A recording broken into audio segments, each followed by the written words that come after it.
basis. Let's now talk to Tim Cross, who I think is now on the line. Tim, hi. I hope so. Can you hear me okay? I've got you now loud and clear, Tim. Thank you for coming on. A Not at straightforward all. question, first of all, Tim. Is Russia winning in the Donbass region, and is there anything that can be done to stop that?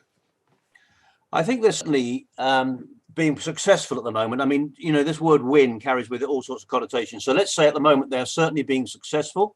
They're pushing back and gaining ground.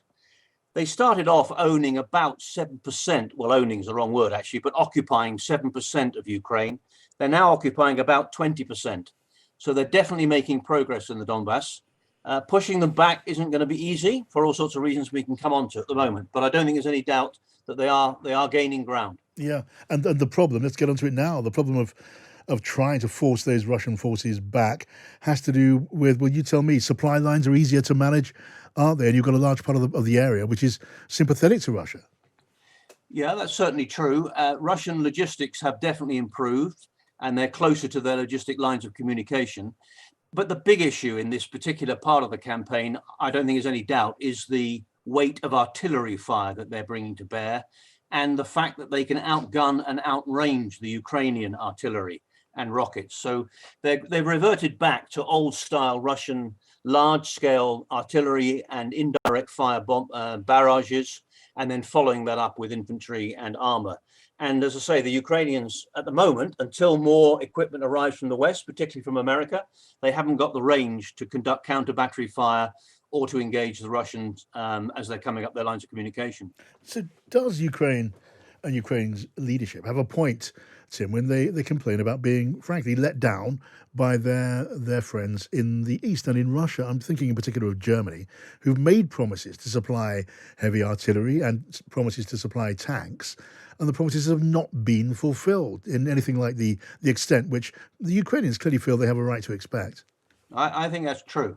The word is really that there are EU and actually the West in the round has divided into sort of two camps, if you like.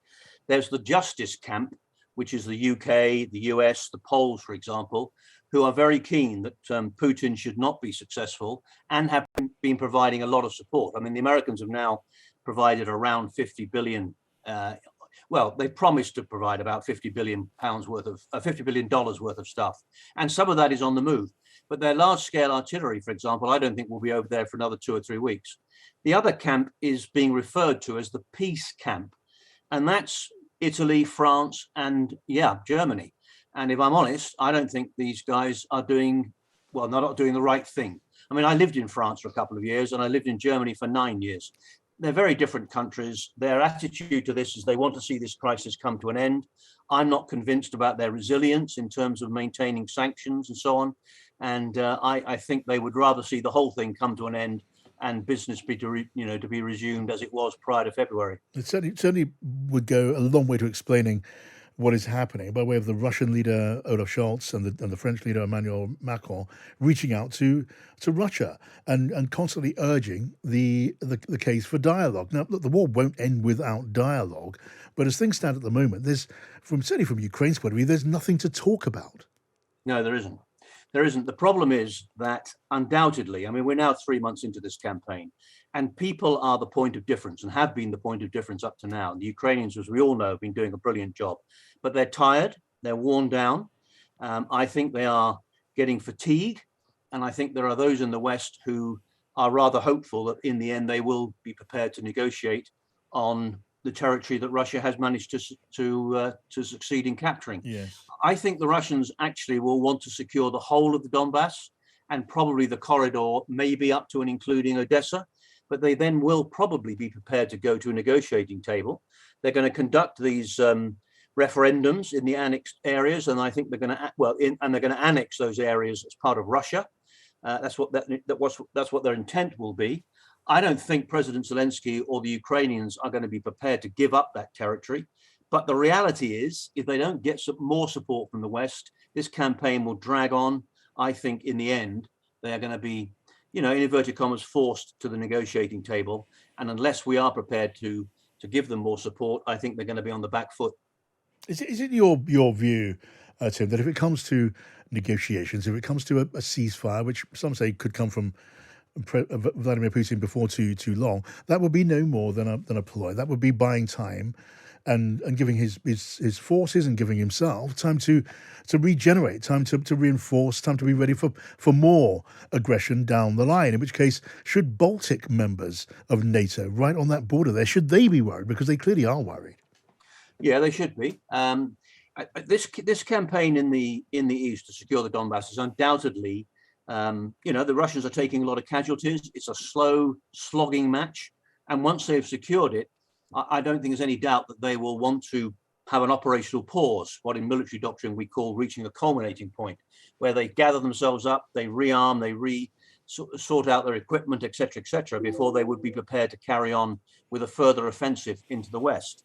Now, if at that point there is a negotiation and some sort of agreement is reached, the question is, can you possibly trust Putin and Russia not to consolidate, let things settle for a period of time, maybe several years, rather like having secured Crimea back in 2014 or so. And do we trust them not to then try and take another chunk? And I don't think we should trust them. And I think the Baltic states undoubtedly should be concerned. To be fair to NATO, they have been reinforcing Estonia, Lithuania, Latvia, and so on, and indeed Poland and one or two of the other Eastern European countries. And they are, of course, part of NATO, which is a key distinguishing issue here. Ukraine isn't, we all know that.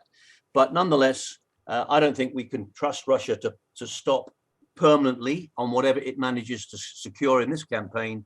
And NATO is going to have to continue to give very clear assurances to the Baltic states and others that, they will stand by them. Okay, Major General Tim Cross, good to talk to you as ever. Thank you for joining us in today's briefing room here. We do need heavy weapons to fight against Russian heavy weapons. You cannot fight with rifle against artillery, as simple as that. And unfortunately, as long as we don't have those, we truly cannot hold ground over there. And our army men and women are doing miracles over there on the east. But still, realistically speaking, we might lose control over the territories for a certain period of time, and we'll have to fight back to regain control over those territories after that. But yeah, it's a realistic situation, unfortunately, right now. Yes. Do you feel let down by some of your friends in Europe and in the world? I'm thinking in particular of Germany, who have made promises to deliver the heavy weapons you're talking about here, but all the evidence is they have not delivered on those promises. They have not, and that is true. And I think that's unfortunate again. That means that, again, Europe is, as I stated before, undecisive and not united. And that's extremely unfortunate because that plays into Putin's hands and that makes him strong and Europe's weaker. So, yeah, we do feel, again, first of all, I don't mean to sound ungrateful. We are grateful for the support we have received. It is truly saving lives. But so many more lives and so much infrastructure could have been saved if we got it early and if we got, what we were asking for exactly, not just what is given, basically handed out to us right now. Inna Sovsun, as always, really good to talk to you. Thank you for joining us. Inna is, of course, a member of the Ukrainian parliament and a deputy head of the Voice party.